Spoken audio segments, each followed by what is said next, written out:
Welcome to the Prime People Podcast. In today's video, we are going to teach you how to crush it in sales, get and convert more leads, how to maybe build out a role-playing session within your own organization. And we're going to be doing it with the one and only David, the sales angel. I met him on Clubhouse actually in a room with Chris Doe. If you haven't followed Chris either, The Future, incredible YouTube channel. And I was so curious about who David was. We developed a friendship, shared some spaces together, and he is a true practitioner. If it's your first time to this channel, this is where we interview some of the most amazing people on the planet. They open up their brains and their worlds, and they share their tools and their skill sets with you. So if you are looking to sharpen your sword, you came to the right place. Just make sure you hit the subscribe and the notification button so you don't miss any more future guests. But I do not want to waste any more time. This is going to be one of the best episodes to date. So let's get into the show. Welcome to the Prime People Podcast, where we cover all things that got us to where we are today, our team building strategies, the marketing and sales tips that we've learned through thousands of transactions, productivity tips, ways to really just hold yourself accountable to accomplishing what you want to accomplish, and all things content creation, personal development, and not to mention we have some of the best guests on the planet. We definitely do, and today's guest is David Angel. Welcome, David. How are you doing? Man, I'm good. Thanks for having me on. I love practitioners. I like people that are actually doing the thing, not the ones that are pretending that they're doing the thing. So let's give our audience a snapshot of your background and what led you to becoming the sales angel. I was not Gary V. I was not the guy with a lemonade stand. I'm no guy that, it was just flooding through my body and I was washing cars and none of that. I didn't study at school, never studied for an exam. I was allowed in school one day a week from when I was about 14. Just never committed to it. Wasn't dumb, just realizing later wasn't committed. They let me go off and do what you wanted to do. And I'd become a chef. And I was running my first restaurant by the time I was 18.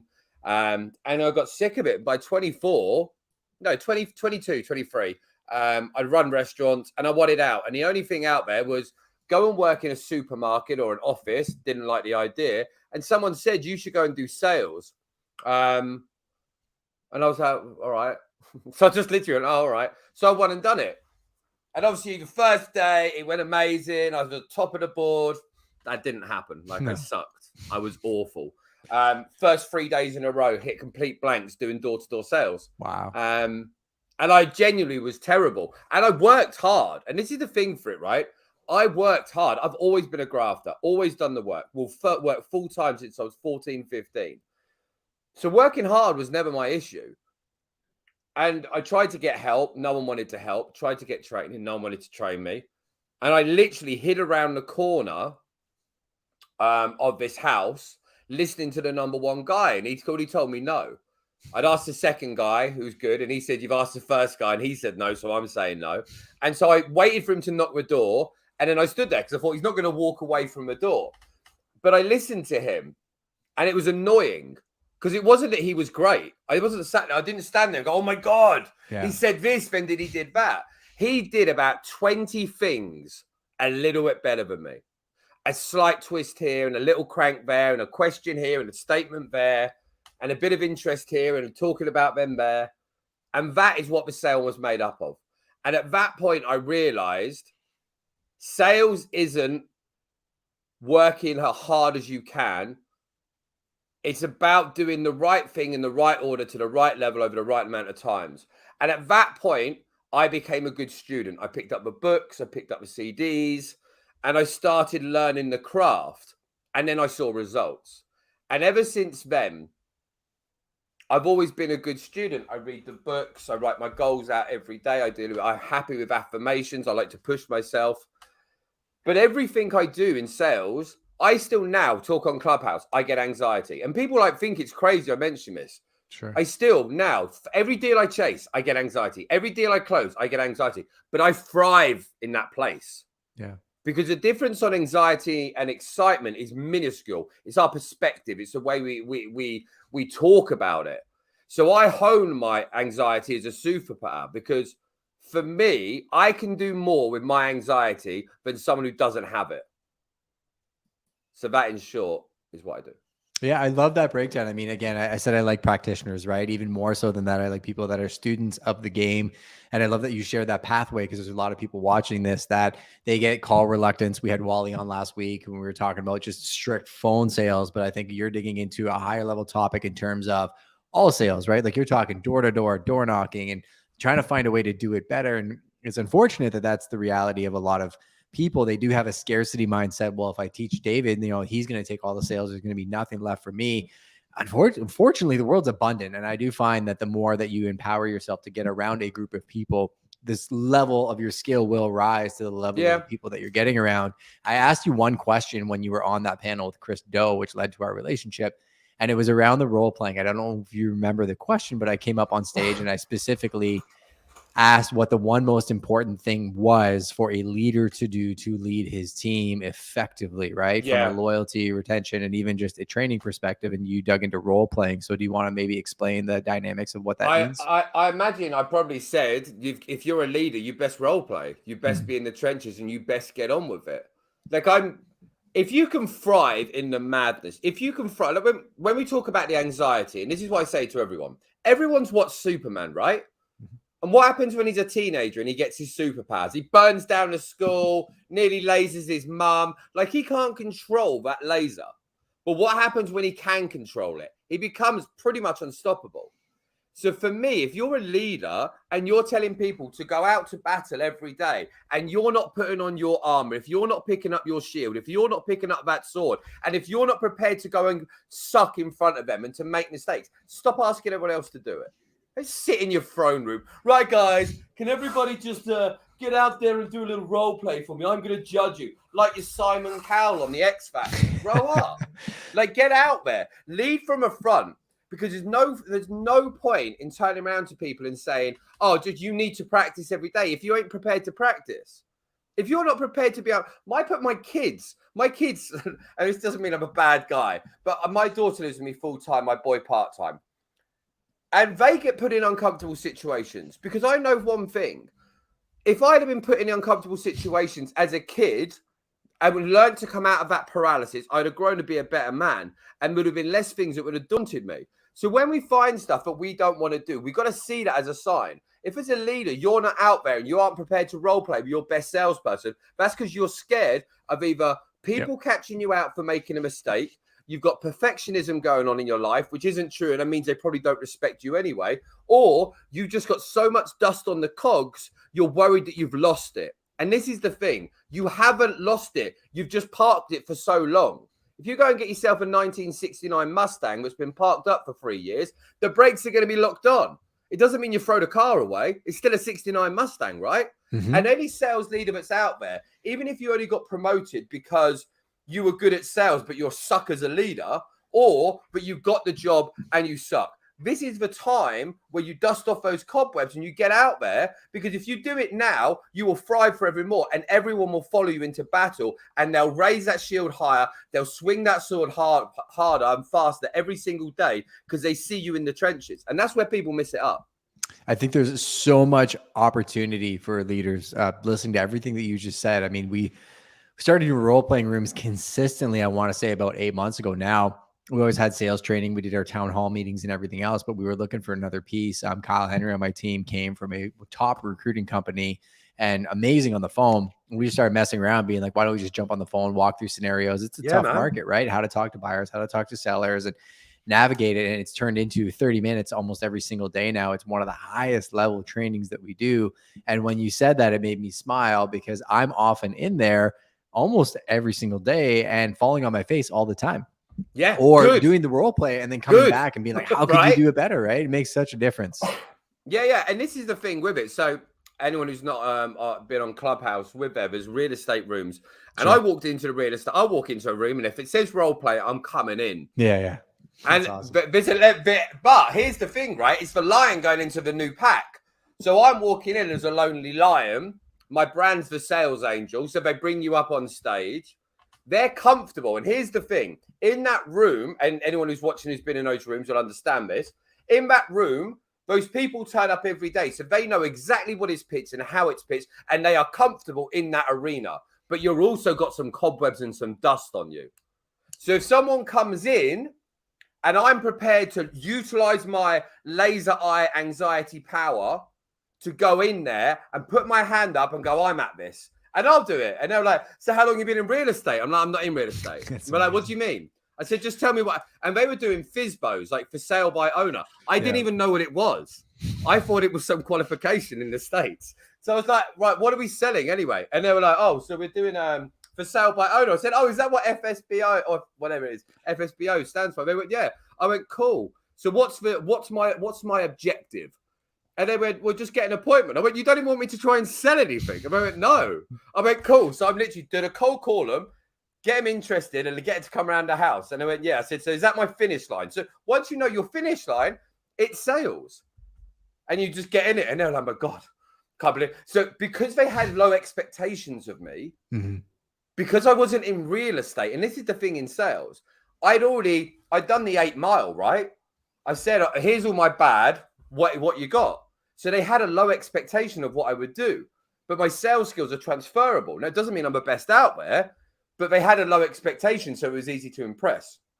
And so when people are going out and doing role play, if you can go out into a room of lions and you can go, I'm ready to go to battle and go toe to toe. When you get out of that room and you go and get on the phone calls, you're not going to be worried about talking to someone and pitching a follow because you've gone head to head with a gladiator. You've gone head to head. And if you're not going with gladiators, you're picking the wrong people and you're picking the wrong rooms. You should know there's a chance the person you're about to role play with could screw you up. Because that's when you know you're at the top level. And that's how you're going to get to the next stage. And that's when we all say, we all live outside our comfort zone. Most don't.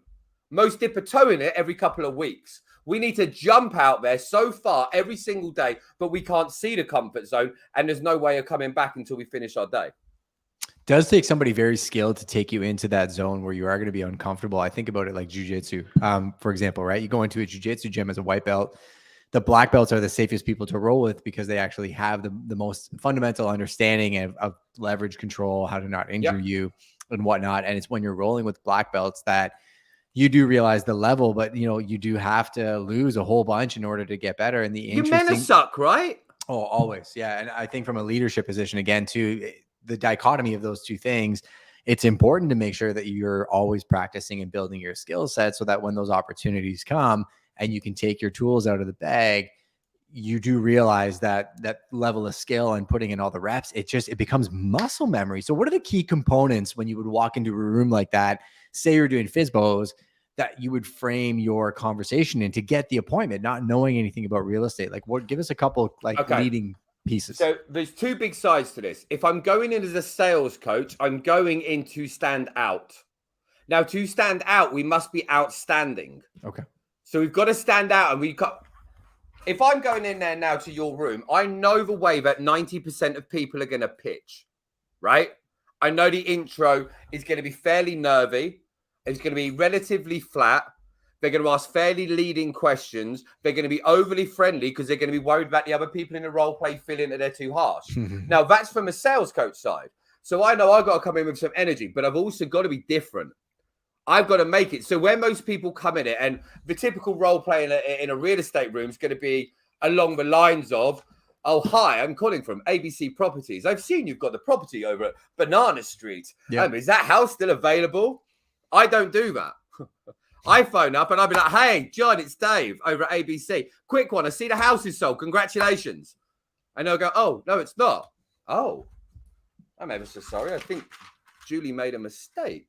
It's 47 Banana Street, right? The beautiful one. The one with the big veranda on the front, right? Yeah. How isn't that sold? That's amazing. I am sorry. Right, that's it. When I apologize. Let me take the foot out of my mouth. Can I ask you, right? Now, that type of intro, everyone's like, what? What? Because what happened? Remember Ada, we all hear it, attention, interest, desire, action. In role play and in real life, that would have what? Grabbed their attention. They're interested, whether they want to be or not. They haven't had to get the desire. But once we have to get the attention and the interest so high, at this stage, we don't need to build desire. Most people are trying to grab a little bit of attention and then they want to build on it. Nah, we're coming in like an absolute wrecking ball. And some people won't like the way I do it. But I'm not trying to find everyone that likes me. I'm trying to stand out from the other 150 people that have probably called that person's phone last month. If we don't stand out, we cannot deliver to the highest level. That's your USP, right? You. Doesn't matter about any of it. Doesn't matter, oh, I'm a really committed broker. Everyone says that. So you've got to stand out in the way you act, your tone, your language, the personality that comes over, asking ridiculous questions, asking really stupid, like ridiculous questions. And that's what stands out when we're doing role play and stuff like that. Well, you got to have the skill set to back it up too. And that's the interesting thing. You're saying all the right things from the standpoint that when I go into a conversation with people, like sometimes out of the gate, I'll just say I'm like the anti-real estate agent.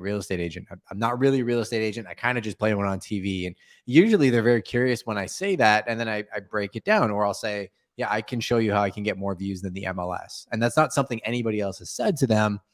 And then it breaks down that wall. Cause I think our industry has done a terrible job of, making us seem like a dime a dozen, when in reality, I mean, both clients and agents are a dime a dozen. There's a million investors that I could call, just like there's a million agents they can call.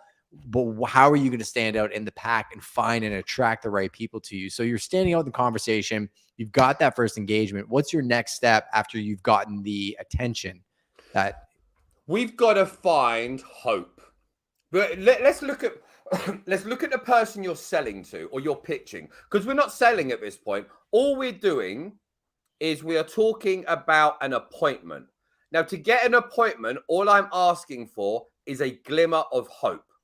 Everyone else is like, oh, so if I turn up, you'll let me sell your house. No.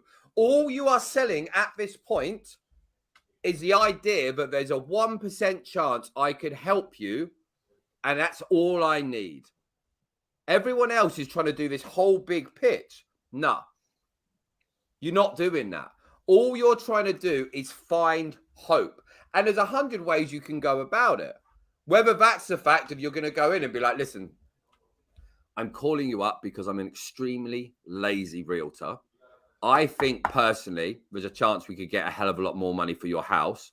You've probably been called by a load of people and you're sick of it. In 4 minutes, I can tell you.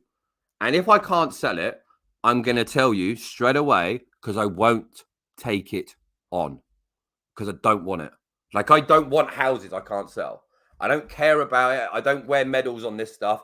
All I care about, if I can sell it, who I can sell it to. And if I can't, I say this all the time, I'll bring a latte for you. Do you like lattes? And then we just swear the whole conversation. Listen, hypothetically, because that's the easiest question, if I was going to come round, I'll blackmail you with a hot or cold drink of your choice. If you were to let me do that, what drink would you have? And now it's not even about the appointment. And then most people are going to get a coffee that day. So if I'm going to come around at 10 in the morning and you haven't had a coffee, you're getting a free Starbucks. Why wouldn't you blackmail it? Imagine if you do 100 appointments, you take 100 Starbucks, the conversion's going to be there. So then we've gone from attention, interest, a little bit of hope, and something nothing to do with the house. Because I'm just blackmailing you. And I tell you, listen, I'll bring a coffee around. And we just go into it. Listen, what do you like? Ice drink, whole drink, latte? Oh, I like a latte. Listen, I have oat milk. Have you ever had an oat milk latte? Because it's changed the way I drink my coffee forever. Have you had it? And suddenly we're talking about a latte. Now, suddenly what's happened? Now you're thinking about you want a nice coffee. I'm telling you my coffee's better than yours. And then you're like, do you know what? Yeah, just come round tomorrow. And now we've got our hope. And that's all we need. And at the end of that, then we really qualify that up. And that's when the tone changes, we stiffen it up, we put the race suspension on, and then we really consolidate the life out of that appointment based around the conversation that we've had. It's fascinating the way you explain it, because I'm compartmentalizing the pieces of it and realizing how important it is, because most of the business I've done has come via building a relationship first, showcasing an expertise, building that whole piece is important, right? Because I think the reason that I put so much effort into training from a sales perspective, these people mandate me to do a huge job for them. It's my job to be good at what I do. Yeah, huge. And the piece about, like, I'm curious about your oat milk lattes now too. When you go there, I think, is this a key piece? I just want to know your thoughts on it. But I feel like you would remember things I said in that conversation. Like when you actually show up, you're actually bringing up stuff we talked about on that phone call, aren't you? 100%. 100%. If it comes out of my mouth as a reason why, I can ask you what might seem like the most stupid and pointless question. I don't care where you're moving to. Literally don't care. Do you know why I don't care where you're moving to? You're smart enough to know where you want to live. You don't need someone to talk to you about where you're moving to build up this massive emotion. You need me to take the thorn out of your foot. The problem is you won't lift your bloody paw up to let me look at it, because everyone else has tried to. And every time I lifted the paw up to take the thorn out, it hurt, or they pushed it in further. So it's not about where you're going. I just need you to lift your bloody paw up. And once your paw's up, you'll let me have a pull. So what do I need to do? I need to give you something to lean on to get you to lift your leg up. And then I've got to be able to talk to you about all the stuff that we spoke about in the pain and the anxiety moment to bring you down. And those distractional conversations will be what's used later on the conversation. Some of the qualification questions I ask with coaching have got nothing to do with them hiring me, but they have everything to do with when I consolidate a deal, when they start and they're going to pay for it.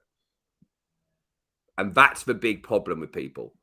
People ask about the now. I need this to get my appointment. I've got 4 clear questions. If they don't ask questions, maybe they're not a genuine person. No, you want to get something in there that shows when it gets hard, when it gets tough in that meeting later, but you have that little ace in your pocket that brings it up, that shows you're an expert, shows you give a crap, shows that you paid attention, and you thought about it in such a methodical way that is the tipping point that changed it all. But most people don't do that. They hear something and they bring it up as soon as they're at the house. Hey, anyway, so where's Alfie, that little Yorkshire Terrier? I love those dogs. Because they're so nervous, they're trying to find some common ground. You don't need the common ground yet. You're already at the house. You're already talking to them. Nothing's gone wrong. Why are we trying to talk about the dog? No one cares about the dog yet. But when we're sat down having a coffee and you're like, listen, Dave, I like you. You seem great. You seem legit. I just don't think we're ready for it. And I go, where is that daft dog of yours? I thought I'd hear it. Do they not run around? Now I've got a conversation we can talk about for 5-10 minutes. And what's going to happen in that 5 to 10 minutes? The first minute, you're going to resist the conversation because you know what I'm trying to do.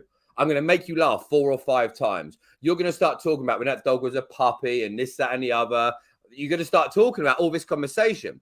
And the guard comes down more and more. We go back to just being 2 guys talking about a problem. And even if I don't like your dog, I'll talk about it. But here's the difference. I won't pretend to like your dog. I'll take an interest in your dog, but I won't tell you I like it. And I'll say, listen, I don't even like dogs, but I'm fascinated to know. You know, when it was a puppy, do you find when it's an adult, you like it more, or do you daydream of when it was a puppy, right? That's a conversation. That's a pretty engaging question. Right? That's a legit conversation. We're still building a relationship. I'm not going, oh, you got a basketball. I shoot 3 points. God, I hate basketball. Do you know the thing I can respect with it, though, is, you know, when you hear about, right, and then you go into a conversation. We can talk about something that you love and I hate, and we can still bond. And there's more respect that comes from that. Because I've put my stake in the ground on something I object to that you like, but we can still be adults. What does that tell you? But I'm agreeable, but I'm a man of principle. And that means when I go off out there and I represent you and sell this house, I will keep your values, but I won't break them for anyone. And that's what most people miss out on in a deal. I love that integrity piece. Eureka T with the T Group out of Silicon Valley says, love the idea of standing out and getting the door by being unconventional. Matt LaMarche, of course, you would love the car references. Huge Porsche aficionado from Atlanta. Ada all day. Yeah, we got lots of people here. I see Kendrick in the back studio as well too. A ton of people on the stream. I think you're really touching on a couple key points. And I always say sales training is beyond scripts and role play, right? I like the term role play because, again, it's more fluid. Like you have a set of skills, you obviously have built a database of questions, and you have dynamics and indicators, but it's very fluid. Like you talk about authenticity. Again, people are smart. They can smell when you're just saying what you're saying to make it seem like, oh yeah, just say whatever to get a sign on the lawn. Nobody wants to work with that guy. How do you structure your approach in a way where it is somewhat systematic, but it still allows for the human element? Okay, so let's break it down. Analogies. Why do you know what everyone we talk about analogies, right? Yeah. And do you know why I use analogies? Does anyone remember the film? It was called Road Trip. It was like 90s, 2000s. I remember. Right? And at the end of this big road trip, they get in the bus and he's got to learn about this exam. And the guy says to him, you don't need to know about it. What do you love? And he goes, wrestling. And he's like, right. And we're talking about Greek, like Greek history. And they're going, okay, so XYZ God was Vince, whatever his name was. And he said, all we got to do is compare something that you know to an unknown to something you know. And then you'll have the pathways. And in sales, we just need to be able to do that. And this is why analogies are so important. So if we give an analogy about this, say me and you decide to open a restaurant tomorrow. You don't give a crap that I can cook a great carbonara. You want a man that can create, or because you've hired me, a man, you wanted me to be able to effectively deliver 20 dishes at the drop of a hat to a high specification without dropping one single plate. That's what most people can't do. Most people have learned to cook in their mum's kitchen, a couple of dishes. Now they think they're Gordon Ramsay. You're not. Own the fact that you are not yet Gordon Ramsay. Build up those handful of dishes that you can deliver perfectly. And when you screw it up, go back to them. This is where people screw up with stuff. Mm-hmm. If I mess up a sale with you in my early days, say it's today's Thursday, you've hung up on me and you're like, mate, I'm just not interested. I'm phoning you back tomorrow and I'm picking up the phone. I'm like, hey, listen, quick one. I know you hung up on me yesterday. Want to let you know, I really screwed up. I'm ever so sorry. You're probably sick of hearing me, but I wanted to let you know that you didn't get the best of me yesterday.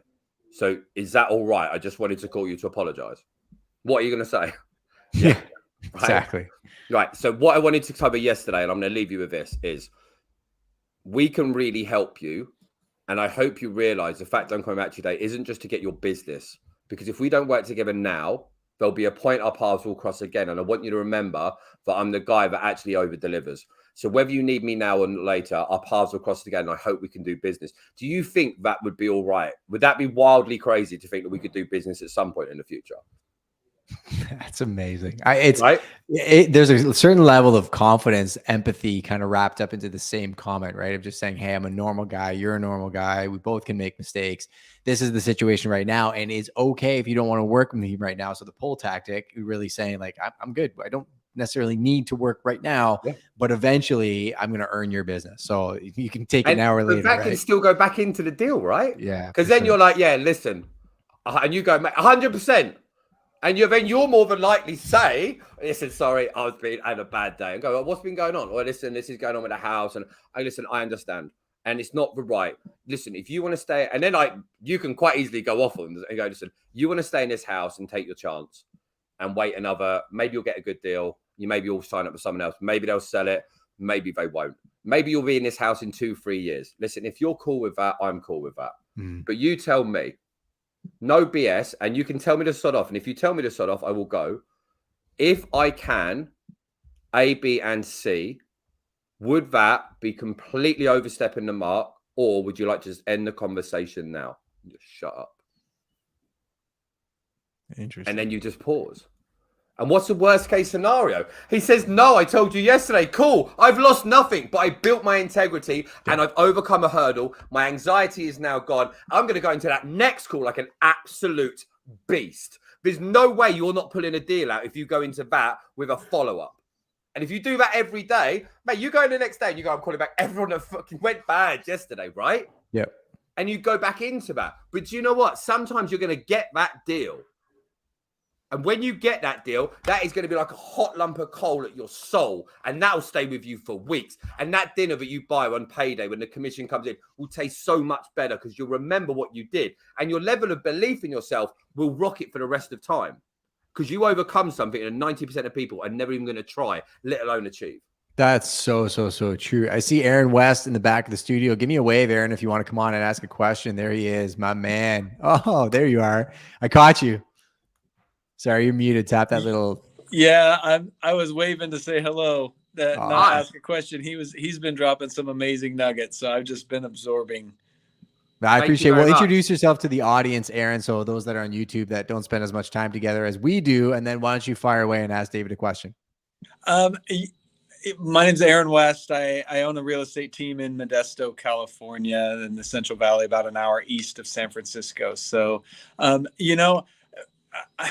mean, one of the things that I love about listening to Mastery is the ease and confidence of what you are saying. And I know I heard you talking about going from one dish to 3 or 4 dishes. Can you speak to the value and the time that you've spent to mastering these dialogues and the conversations that you have?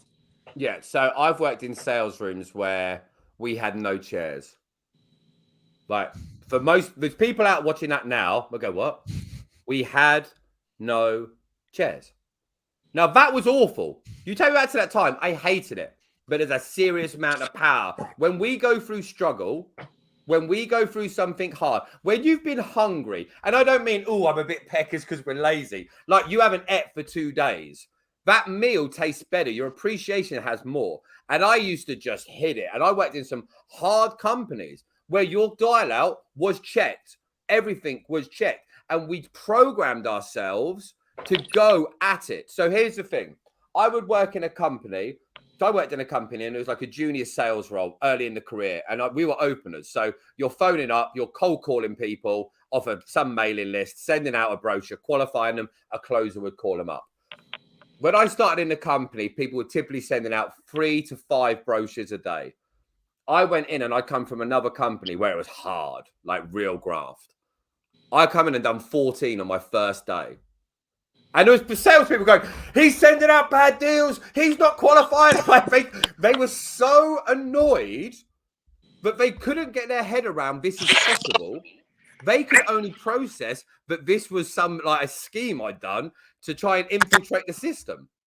And at that point, I realized the threshold I was used to was like sailing in a 10-foot wave storm. And now I'm out on a pleasure cruise. The problem we've got is we're telling people we're sailors and we've been out on a rowing boat for a couple of times on the lake. We need to get out there and immerse ourselves into it. And most people out there, if I go to town on the phones, like I was saying to my daughter earlier, I've been working so much today. I was looking at my phone earlier and someone will send me some weird message later about this. Like, take care of your eyes. My eyes were blurry. Now, I didn't put the phone down. I probably should have. But I'm like, nah. I said I'm going to get back to everyone who came into my room today. And I have that non-negotiable. And I will do in a week more than most people would do in a month. And that means in a year, I'm ahead of you. It took you 4 years to catch up with me. In 5 years' time, you'd have to spend your career to catch up with me. So not only do we meet each other in the street and I shake your hand and I'm nice to you, I've got a hard-wired repetition of I've been hung up on more people than you ever have. It's like Kobe, the amount of shots that Kobe's missed, right? Most people do a shot I missed. Oh, I'm out. Breath, take me off. Ankle injury. I've got an ankle, right? Nah, give me the ball. I'm going again and I'm going again. And when you go through that pattern with your job, when you go at it where you are trying to become the best version of you, you're going at it and you're trying to get the best out of that day, like it's being ripped away from you end of the day and it's never come back. Everyone posts about that stupid, oh, if I had 86,400 pounds and somebody stole 10 pounds of me, would you waste the rest of your money? Like all this whole how many minutes there are in a day or seconds or whatever it is. And I'm like, but everyone talks these quotes, but no one's living the time. And as a new salesperson, if they joined your company today and they went all at it, in a month, they could catch up with people that have been there for 3 months. But after 3 months, they've caught up with where they were a year ahead. And they're like, oh my God, how's Ralph doing so well? They've swung that bat so many times, they've got blisters. But that's why now they are hardwired for success. And they have an expectation of themselves to keep going. And that's why people don't get the results, because they're too busy telling everyone on Instagram, yeah, right. People write more motivational quotes on social media than they do for themselves.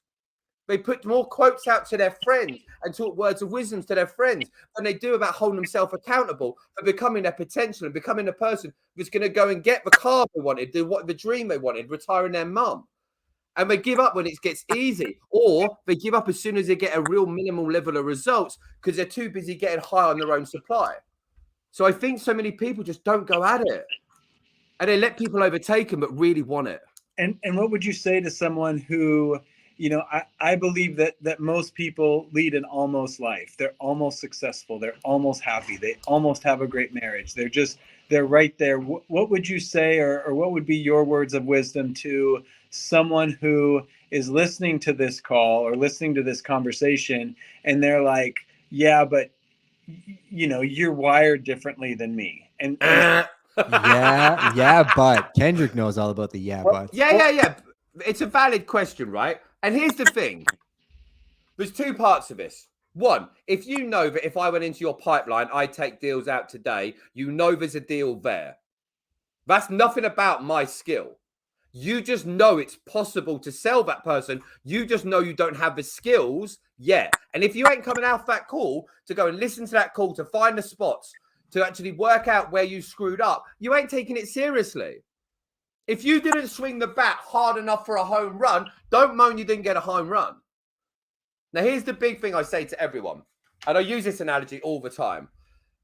Planes need to get to anywhere from like 120 to 170 mile an hour to take off, right? Let's say the plane, depends on size, weight, engines. Let's say my plane needs to get to 150 mile an hour before it will get off the runway. If I'm at 140 mile an hour, what's going to happen? Nothing. I'm going to run out of runway. Now, imagine you're in a plane doing 140 mile an hour. How would it feel? Feels like you're about to take off. The things bouncing around, everyone's excited, everyone's scared, right? We're using up fuel, we're using up energy, we're using up the runway. You can't run runways forever. So you've got to make the decision to go the extra bit. Here's the problem. Most people are looking at the plane at 35,000 feet, but slow down the power and they're coasting. They're having pina coladas at the bar. They're eating the peanuts, right? They're watching Netflix. These people are like, oh, okay, what are they doing? Right, they're doing Netflix. They've got champagne. That's amazing. Right? And they're doing 35,000 foot tasks. You don't need to do that. You need to find 10 mile an hour more. You need to pull that joystick back. You need to hold on for dear life. It will feel like the plane's going to blow up. It's going to feel like it's going to crash. You're going to hit some turbulence. But if you don't expect turbulence, don't go in a plane. But when it gets up there, go enjoy it. And look forward to that pina colada. Look forward to the Netflix. But sacrifice it. Turn your TV off. My TV has my logo on it more than it has a TV program on it. And how many people out there have got Friends or their favorite TV show on their screensaver on their TV more than their goals, more than their dreams, more than their aspirations? And we've got to look at that in a better light. There's people that wish they had our problems. They wish they had the problems that we have today. They are sat there in countries where they're getting bombed or they're starving or there's illness and there's no medical care or whatever it is, wishing their biggest problem was picking up a phone. They might say yes, They might say no. And if they say yes, you get paid a lot of money. I mean, talk about a mic drop. That was a big one. That was a rant and a half. Thank you so much, Aaron. We appreciate you, Thanks, brother. Aaron. Everybody go give Aaron a follow. He's one of the OGs on Clubhouse. And again, pretty fascinating to see, top producers and people that see the through lines, right? Everything that you touched on. I mean, it echoes so much. I just looked, we have something called the fishing pond at Prime where the agents feel like, hey, I want more business. There's 1,500 people in there that you can go and contact at any point that you want. And if you and I sat down for a couple hours, we could be pulling deals and real money out of there, but the reluctance of people to actually do the things they know they need to do, so critical. Not comparing your today to somebody else's 10 years from 100%. Now is so critical too, right? No one's better than us, right? Yep. Here's the big thing. Anyone watching this now, please never think I'm better than them, and no one's better than anyone. They're just on a different path and they're further along it. If you're stood at the bottom of Everest and you took your first 5 steps and you look up, oh, there's just no point. John's already halfway, right? Yeah. And you give up at that point, you should never have tried to climb Everest because the risks of dying are far too high. You've got to want it far more than that. And mediocrity is cool. I've got pals out there. I live right next to the river. On the other side of the river, my pal's got a boatyard. He earns good money. There's a lad who works for him. We both know he earns about £40,000 a year. So he does all right. And he's happy as hell. He has no interest. He works 6 hours a day. He has no interest. He's got a rowboat and a fishing rod. Honestly, he's probably got the best life I know because he's over the moon with it. I'm never going to talk to him about goals. But if people are going into an industry where you get paid based on results, you took this job because you wanted the money. That's why you took it. Because if you wanted to do real estate and you want to really help people, you do a different job where you got paid a fixed task for doing it. You went into this because you saw the money signs of what was potential and you didn't need to have gone to a university to do it. So you definitely probably didn't have the qualifications to do what you really wanted. Now you're here. So if we've gone through this, now you've got a license or whatever it is. Now you've done all the graft. Don't now pull back on the throttle when you're at 2,000 feet because that's where most people are flying their planes now. They're off the runway and they're at 10,000 feet. Just hovering. Yep. Just floating along. That's not the vibe. That's not going to help you. It's going to hold you back. And you can't do that long term. And comparison is the thief of joy. I see that all the time. And people are always complaining versus looking at what the opportunity zone possibly is. Another comparison that I like to make is if these guys next door call me to represent them on a property, I want them looking at me like they're picking the best F1 team, which in my opinion would be Mercedes, Petronas, right? Like they're hiring Lewis Hamilton to represent them on the sale of their home, or they could hire the worst team, which I would say is Red Bull. I know they won last year, but that's a separate conversation. Let's just say the lowest ranked F1 team. I mean, that's the reality of the industry, and people are getting smarter and they're looking for the best at their craft. And you can look at this and be inspired, like everything David's saying, whether it's Kobe, Lewis Hamilton, or any other pro, look at your job the same way. Now, David, I do want to honor your time. We've got about 5 minutes left here. I got some rapid fire questions. Yeah, I'm cool. I'm good. Important question at the end. Up to this point, what is the greatest lesson that you've learned? In sales or just in life? I would say in life up to this point, because I do think you're at this point because of a few key factors, right? So a lot of people, some people know, some don't. I had a complete mental breakdown years ago and lost everything. I pushed myself too hard, partied too much, and completely screwed it all off. The way I describe it was my antenna was wonky and the signal just wasn't coming through great. But here's the big thing. After all that, and it was bad, like as bad as it can get. I've been there. We could probably talk about that some other time, but I feel you. I'm up for that. After that point, you have a real gratitude, one, for what is potential. I have more gratitude for every sunrise and every sunset. And it's amazing what is out there that you are missing out on because you think you're chasing the money. That picture there, I have all pictures around my house, and all the pictures, I buy art for my goals because they'll stay on my wall. And at the end of my life, there'll be about 100 paintings in these glass frames that'll be in a loft, and it will basically be all the goals I ever achieved. But all of those goals will, once they're achieved, most of them are in a loft now, gathering dust. Yeah. Right? The memories that I've built, the things that I've built in life far exceed them. And for me, the imprint that I now leave on this world is far more important than the money I earn. Here's the interesting thing. Now, because I've set my standards higher, my expectation of myself higher, my non-negotiables higher, forgetting about the money, I'm working towards becoming my potential. The money goes anyway. When you chase the money, the other stuff disappears. But when you get stuff right, when you go, what could I possibly do every single day?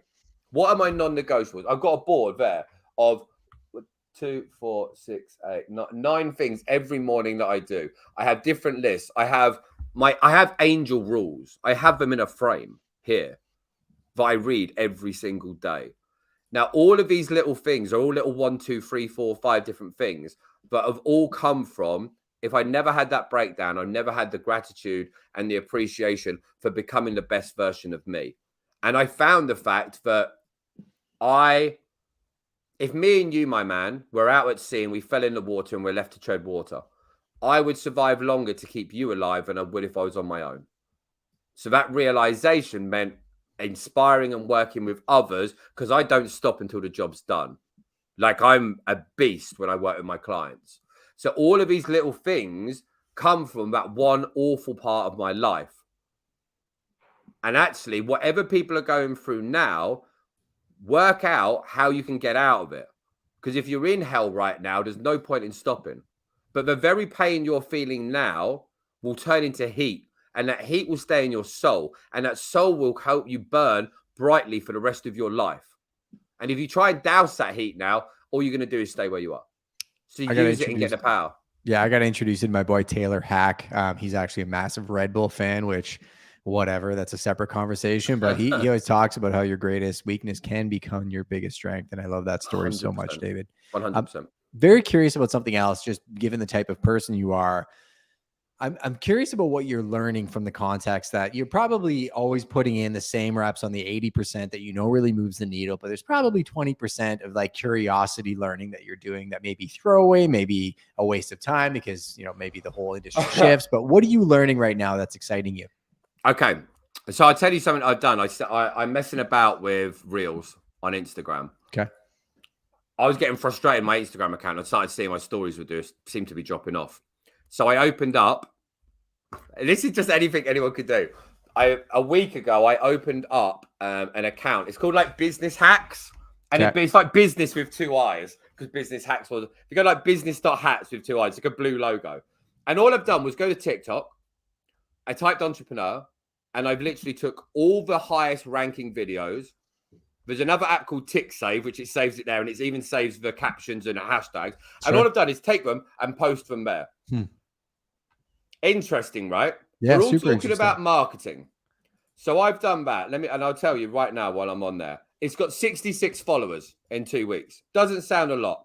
Have a guess what the biggest amount of views what one of the videos has got. Well, I'm just going to share my screen here super quick. Actually, let me just pull this off. Yeah. Scroll down. Here, let me pull this off as well. Yeah, so I'm going down. Right, so you see those, but go back up now. And I'm seeing 316,000, 62,000. I'm seeing 29,000, 58,000. Wow. Yeah, that's pretty wild. 316 on this one. This has been on here. I think, when did I open it? I think it's like maybe 2 weeks ago, 3 weeks ago. 2 weeks. Yep. Right. So now I'm going hard at this. So I'm going to be uploading 4 videos a day because I'm interested to see, because it's got the credits on there, the people's whose videos they are. But imagine for the moment, what is that doing? We talk about ADA. So that is finding people that like entrepreneurial stuff. I'm not trying to sell them a single thing. But actually, if that works, that's got 500,000 views. Yeah. 500,000, nothing to do with my product, 500,000 views in 3 weeks. In a year, there's no reason that can't be 30 million. Now, imagine what happens in a year's time with an audience of 30 million. If I start doing those videos, but at the end, I do 3 seconds of me reviewing that video. Game changer. Yeah. Then what happens 2 years after that? We've had 100 million views and we've now built an account that people are used to seeing me on. They're watching the big videos. Then they're getting used to me at the end. You've got an army of raving fans. Yeah, genius. And again, you're looking at the future of where attention is going, which I definitely appreciate. And I'm not creating anything. Yeah. I've literally go copy, paste, add the credit. Copy, paste, add the credit. I've done a video today and I've added one on the end. And at the end, this outro from my thing, I've added that on a couple of the videos. Yeah. Because actually on that outro at the end, closedealstoday.com, it's one of my webinars. I'm interested to see if I do that over the next 2 weeks and I track that webinar into that domain, do we get more visitors? And if we do, actually, that's a lead generation tool. Interesting. Yeah, super interesting. And again, just student of the game, always looking at new ways of finding things. So I don't even know where it came from in my head. I was just like, I think it was where my account, it was doing fine. I'm getting like today's video, I think it's had 4,000 or 5,000 views on it, which is great. Yeah. Like 300 likes, whatever it is. That's great. But then if you're in your head thinking there's a problem, instead of just staring at your phone going, why isn't it better? Go and find something that is better than what you've been putting out that's proven to work and put it on there. Yeah. And that's what I did on my account. I put a big video on there and it went to like 20,000 views. So I deleted the video because I didn't want it on my brand. And I realized my account is working. It's me. I like my videos. The audience isn't. So anyone sat there going, oh, my account's blacklisted. Boo-hoo. Go and put a reel out there of a big video. If it goes well, give it 7 days. Post 2 videos a day. If none of them go anywhere, maybe there's a problem. Yeah. But if one of those videos does 5,000, you know it's not. You're just not catching it right. Yeah, so you're not willing to put your ego aside to look at that. You got to park that bad boy. You just got to do something, right? I think that's the biggest takeaway from this whole episode is just your get out. Your ego is not your amigo. Yeah, that's a good. I've never heard that one before. That's awesome.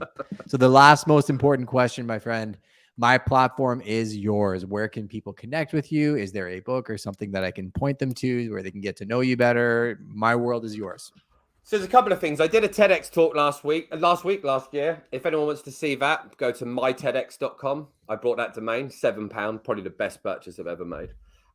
So mytedx.com. Anyone who wants a free training, you can go to closedealstoday.com. Or just go to the Sales Angel on social media, whether that's Instagram. I mean, I'm everywhere, really. I'm everywhere and nowhere. We're at the stage now that I've spent the last year building up all the products and services where now I'm going out to work with companies who've got sales teams. We've just developed some big money back guarantee offer for some of the for right companies, because we just took a company that done 900 grand last year to 9.6 million in like 7 months. So we've really ironed out so many creases. So for the businesses that are right, but are actually already moving, but want to get their teams to the next level, just drop me a message, because I'm addicted to this stuff. Like, genuinely. Like, it's 9 o'clock in the UK. My daughter's downstairs. I've got 101 things still to do. And I'm not concerned by it, because most people go to the pub to escape their life. I stay here because I love this stuff. Yeah, I love it. Same thing.